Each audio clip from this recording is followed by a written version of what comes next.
Hello and welcome to this Tuesday edition of the World Report. I'm Arjun, Samar, Mahendran. Let's take a look at what's making headlines around the world. Azerbaijan President Ilham Aliyev has said that India is acting out against his country in international organizations such as the SCO because he says of our close ties with Pakistan. Now, importantly, this statement comes just after the conclusion of the SCO summit where pariah Pakistan's Prime Minister Shehbaz Sharif was in fact sidelined, and this only adds more embarrassment to the global isolation that Pakistan and its allies have been facing. For more on this, my colleague Mohammad Ghazali joins me. Ghazali, a clear snub there for Shehbaz Sharif as we saw, multiple moments. He virtually trying to rush to greet President Putin, and he, watching at Prime Minister Modi and President Xi walk on. So Pakistan was totally snubbed there. Now, is this just an attempt to kind of gather some international eyeballs on Pakistan and its partners? See, it's snub for both, not just for Pakistan, but for Azerbaijan as well. It was invited as an observer state for the SCO summit, and the president himself shared with Pakistan's Prime Minister, Mr. Sharif, on the sidelines of the SCO summit, that how India has been blocking its membership or its onboarding onto the SCO membership, citing the reason that how Azerbaijan was assisting Pakistan during Operation Sindoor. And Prime Minister very categorically in his opening remarks during the SCO summit has clearly pointed out that any state which is backing terror should be condemned by one and all. Territorial integrity is something which is supreme and should be the priority of all the member states. And perhaps that is why it's a perfect lesson for all the states, not just Azerbaijan, but anyone who was assisting Pakistan during Operation Sindoor, for shielding them and not holding them responsible for the Pahalgam terror attack. We shift our focus eastwards, where Russian Foreign Minister Sergei Lavrov has in fact said that a multipolar world is being formed, which Western countries are trying to prevent. His comments came on the sidelines of the Shanghai Cooperation Organization gathering that concluded recently in China's port city of Tianjin. Lavrov said that the main result of the summit is the determination of the member countries to stay competitive and quote-unquote focus on defending legitimate interests. Listen in.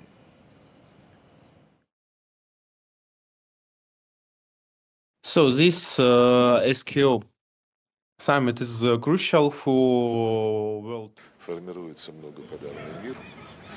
Этому пытаются помешать западные страны, пытаются сохранить свое доминирование, прибегая уже не к переговорам, не к методам честной конкуренции, а к прямому шантажу, давлению, санкциям, и колоссальное злоупотребление, конечно, ролью доллара в мировых делах, тарифные войны, которые Соединенные Штаты навязывают всем остальным.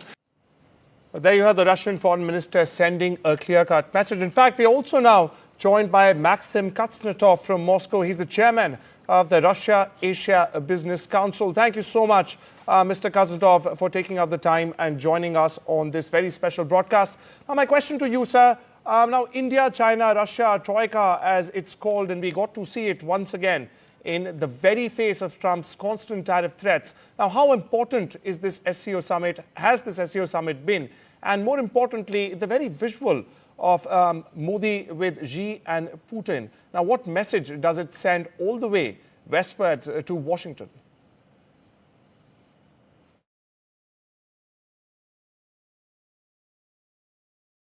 So this SKO summit is crucial for world political agenda. It demonstrates that both three greatest Eurasian superpower, India, China, and Russia, demonstrates unity against United States and demonstrates unity against U.S. disrespectful attitude to new Eurasian countries, to new Eurasian superpowers in the field of tariffs and sanctions. US demonstrates double standards in different fields, and Russia and Soviet Union faced with it earlier. China faced it after it, and now India faced with US double standards too, and all three countries stands together against this neo-imperialism policy of United States, and Russia and India and China all demonstrates unity and cooperation against this kind of new neo-imperialism demonstrated by United States. Now we switch gears and shift our focus westwards to Washington, where White House trade advisor Peter Navarro has once again, viewers, escalated his criticism of India. Now this time he's calling Prime Minister Narendra Modi's engagement with Russian President Vladimir Putin and Chinese President Xi Jinping a strategic mistake. He said, and I'm quoting here, "It's a shame to see Modi getting in bed with Xi Jinping and Putin." He added, "We, as in the US, hope he comes around and seeing that he needs with us and not Russia." Now, Navarro's comments also reflected frustration with India's geopolitical balancing act. He said India has been in a cold war and sometimes a hot war with China for decades. The White House trade advisor asserted, and I quote here, "It doesn't make any sense." Listen in. Europe to ask for more money from our taxpayers to pay for that. That's crazy. So the road to peace in many ways runs at least partly through New Delhi. It's time for Modi to step up. I have great respect for Modi. I love the Indian people.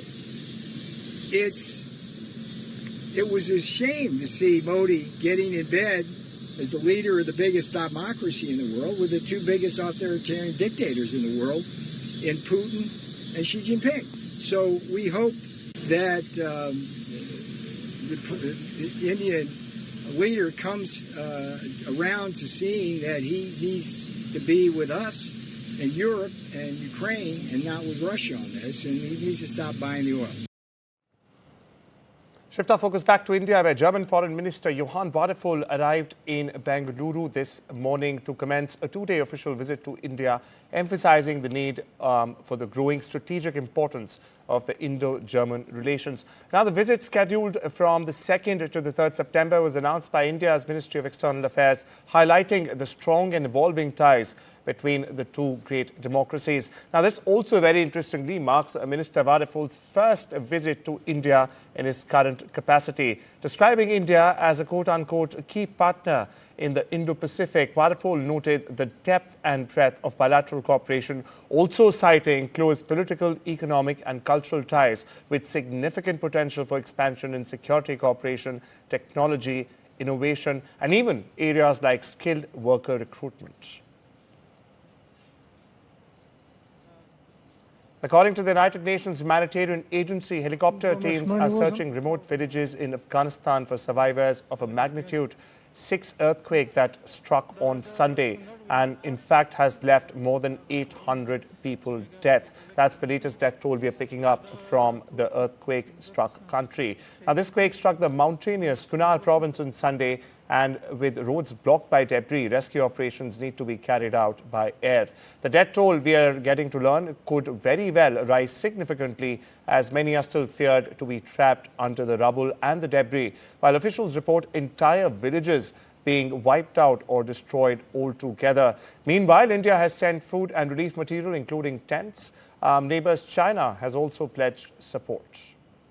We get you more. The earthquake magnitude 6 happened at around midnight Sunday, which jolted eastern provinces of Afghanistan, including Nangarhar and Kunar. In particular, the damages were a lot more in Kunar provinces, jolting and shaking houses in 6 districts, and 1 district was affected in Nangarhar province. Children and women are among these casualties. They need the help, especially with the medicine, with food, with shelter. I, on behalf of Afghan people, do thank India for its effort to try to reach the Afghan people for help.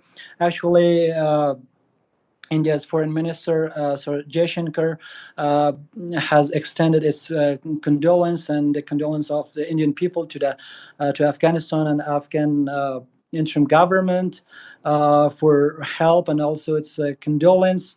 He has promised Afghan people, especially those affected, with emergency aid, including tents, 1,000 tents, 15 tons of food, and additional medical support.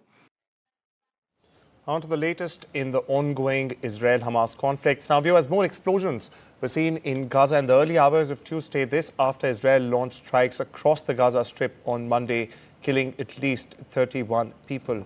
Now, the strikes come as the Israeli military pressed ahead with a major offensive in the territory's largest city, according to the Palestinian health officials. Airstrikes and artillery shelling have echoed through Gaza City since Israel declared it a combat zone last week. Meanwhile, Israel says it's only targeting militants and blames Hamas, in fact, for the civilian casualties, because it says the militant group, now largely reduced to a guerrilla organization, operates only and only in densely populated areas. Meanwhile, starving Palestinians attempted on Monday to secure meager portions of food at a soup kitchen in Khan Yunis while they clutched empty pots, as you see on your screens right now. Now, the famine report in August by the Integrated Food Security Phase Classification said nearly 500,000 people, that's about 1/4 of Gaza's population, in fact, face catastrophic hunger, with many also at the risk of dying from malnutrition-related causes. Palestinians, on their part, many displaced by war multiple times over now, face twin threats of combat and hunger. Here's more. احنا اليوم بنعيش وضع صعب، لا في اكل ولا في شرب، رغم المساعدات اللي بتيجي. مساعدات بتيجي من الطيران، لكن ما بنستفادش منها. بتيجي من المعابر، ما بنستفادش منها. بيسيبوها اليهود لمين؟ Stay with the region, viewers, where a flotilla headed to Gaza departed Barcelona for the second time after being forced back to the port after a storm hit parts of Spain overnight. A day prior, that's on Monday. Now, the global Sumud flotilla consists of around 20 boats with participants from 44 countries. This flotilla is the largest attempt yet to break the Israeli blockade of the Palestinian territory by sea. Now, it also comes as Israel has stepped up its offensive in Gaza, virtually limiting deliveries of food and even basic supplies in the north of the Palestinian territory. Meanwhile, over in the U.S., dozens of protesters took to the streets in cities from coast to coast, or the west coast to the east coast, on Labor Day to criticize President Donald Trump and demand a living wage for workers. Chants of Trump must go now echoed in the streets outside the president's former home in New York City, while protesters gathered outside a different Trump tower in Chicago, yelling "No National Guard" and "Lock him up." At one point, a woman got out of a vehicle with Iowa plates in Chicago to shout "Long live Donald Trump" over and over again, resulting in a brief confrontation as the protesters, in fact, responded with shouts of their own to drown her out until she left a few minutes later. That did not, in fact, deter these protesters. Large crowds, meanwhile, also gathered in capital D.C. and San Francisco. Over in Brazil, across the southern border, supporters of former Brazilian President Jair Bolsonaro and his sons on Monday gathered for a vigil ahead of his trial next to the condominium where he's under house arrest currently. Bolsonaro's son, Jair Renan, and Carlos greeted the group, thanking them for their support in a crucial time for their father. Now, viewers, the verdict and the sentencing phase in the coup trial of the former Brazilian president, in fact, begin on Tuesday. That's today at the Supreme Court in capital Brasilia. The embattled leader faces a possible conviction of more than 30 years or 3 decades in prison for his alleged attempt to stay in power despite losing his re-election bid back in 2022. Meanwhile, a 5-justice panel will also have until September the 12th to deliver their decision. We also caught with O Globo's reporter Felipe Berini to understand exactly what's and how much is at stake in Brazil. Listen in. What's the importance, the sheer importance of this trial, and how does this trial affect the public's trust in Brazil's judiciary? Actually, you mentioned this is perhaps one of the most expected events in 2025. There is a major investigation, an open investigation, a lot of evidence, a lot of testimonies. It's about one of the most dangerous and most dangerous and more severe moments against our democracy since our democratization, since the end of the dictatorship. So there is a massive interest about this trial, since because Bolsonaro is a leader of a political movement that strikes in front, right, the battles against Workers' Party, Lula's party, left, and so there is the recent polls that show that there is support for the process, the investigation, and the trial. Most analysts, they using sources inside the Supreme Court, they say he will probably be convicted, but we don't know the details of the conviction. We stay with the region where Venezuelan President Nicolas Maduro has said that he would declare a republic in arms. Now this if the U.S. attacks Venezuela. His comments at a news conference followed the U.S. boosting its maritime force in the Caribbean to combat drug cartels. America has not indicated any planned land incursion yet, but Venezuela has said it's deploying troops along its coast and border with Colombia. Now, Maduro, in fact, also called the U.S. deployment an extravagant, unjustifiable, immoral, and absolutely criminal bloody threat. Listen in.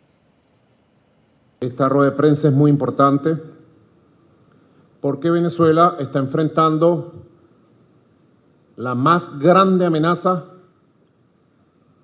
que se haya visto en nuestro continente en los últimos 100 años.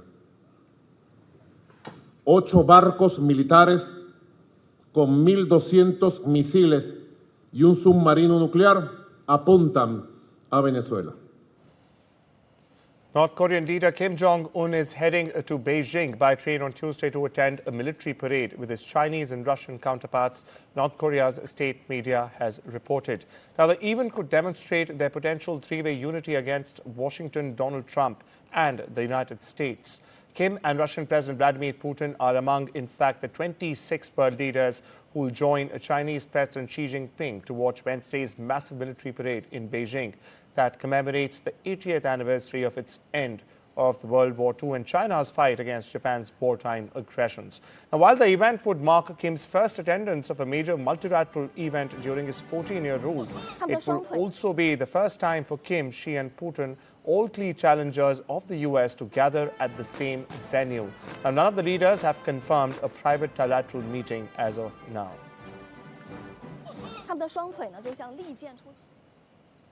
Dozens of voters in Guyana stood in line by dawn on Monday to participate in what many say is the South American country's most consequential election in decades. Now, given whichever party wins the overseas $10 billion in annual revenue from offshore oil and gas production.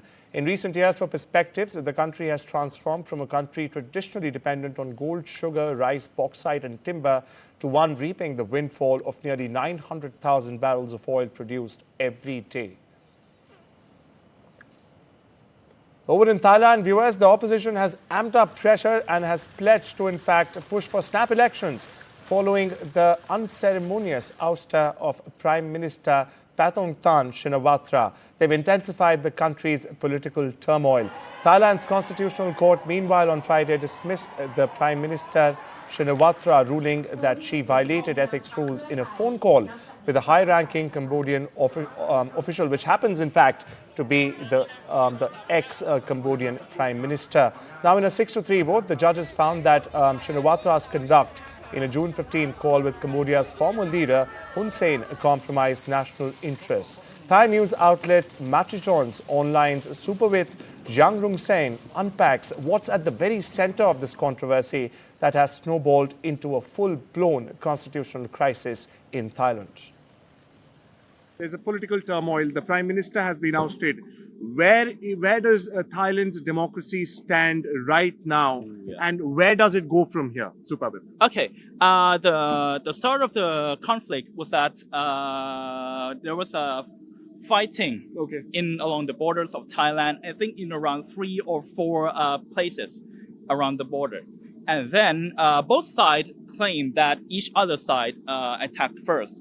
But I think Thailand do still have like quite evidence that Cambodia hit first. But then Patron Tan Shinawat, the Shinawat family quite close to Hun Sen's family. So what she was trying to do was that she tried to use her close relationship with Hun Sen to try to calm the tension down. So I think if she were to call Hun Sen or negotiate with him openly, I think the result might be a bit more less severe. But she had like a private telephone call which Hun Sen leaked. First of all, the telephone call released, I think it's not illegal, but it's against the norm. So you shouldn't be doing that. But what Patong Chan Shinawat, what she was saying in the phone call, she called a military commander who proceed along the border of Thailand and Cambodia. She called him, he's not from our side. He's not from our side, don't listen to him. All right, so the Prime Minister of Thailand, in a private phone call, criticized with the ex-Prime Minister of Cambodia, who's at the center of this controversy, is criticizing her own military general, saying do not listen to him, do not listen to whatever he says. He's not on our side. He's not on our side. Yeah, so, and she told Hun Sen, if you need anything, please tell me. And all of this, the controversy broke out because this happened in isolation, away from the public. Yeah, so that's fishy. That is the suspicious thing about that. Iraq's Prime Minister presided over the official reopening of the historic Al-Nouri Grand Mosque and its leaning minaret in the heart of Mosul's old city on Monday. Now, it's 8 years after the mosque was destroyed by Islamic State militants. Viewers, for some 850 years, the leaning minaret of the mosque stood as an iconic landmark. But in 2014, ISIS leader Abu Bakr al-Baghdadi declared the so-called caliphate there by delivering a Friday sermon and leading prayers. The terrorist group later destroyed the mosque by detonating explosives inside the structural dome as it faced defeat in battle with Iraqi military forces for control of the city in 2017. Well, it's time we step into a short break. News continues on the other side.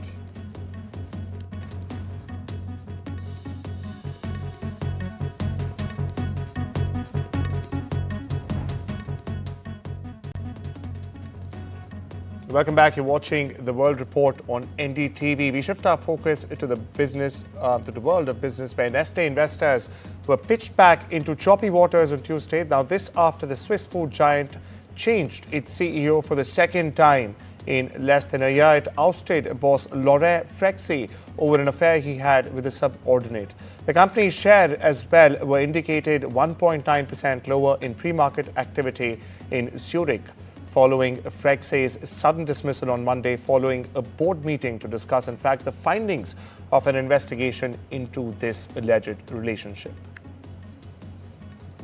And there's big news in the world of sports. India and Nigeria have officially thrown in their hats in the ring to host the 2030 Commonwealth Games. And it's not just any edition, viewers. This one marks the 100th anniversary of the Games, making it a major milestone in global sports history. Now, the Commonwealth Games Federation, or the Commonwealth Sports Federation, announced that both the countries had submitted their formal proposals right on time by the 31st of August deadline, that is. Now, these bids follow a wave of interest from countries around the world, all eager to be a part of the Games' next chapter. An expert evaluation commission will now review the bids and meet with both countries in London later this month. The final decision will be made in November at the Commonwealth Sports General Assembly in Scotland's Glasgow.